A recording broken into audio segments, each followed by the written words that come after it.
सातारा इथं संध्याकाळी सव्वा लाखे आणि शिवराजदादा मोरे यांच्या मार्गदर्शनाखाली हा प्रभावी कार्यक्रम पार पडला।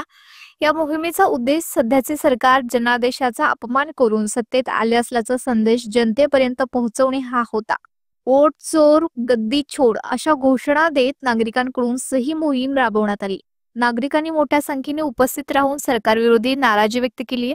या मोहिमेदरम्यान सासपडे येथील अल्पवयीन मुलीवर बलात्कार आणि खुनाच्या घटनेचा तीव्र निषेधही करण्यात आला। दोषींना तातडीने फाशीची शिक्षा द्यावी अशी मागणी महिला काँग्रेसने केली आहे। जिल्ह्यातील सासपडे या गावामध्ये काल 13 वर्षाच्या अल्पवयीन मुलीची क्रूरपणे हत्या करण्यात आली, तिच्यावर अत्याचार करण्यात आला।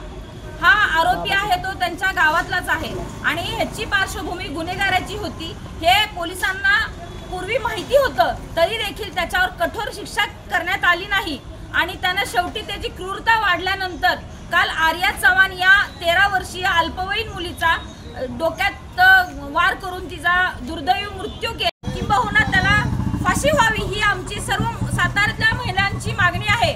दुसरी गोष्ट म्हणजे हे सरकार हे अपयशी सरकार आहे।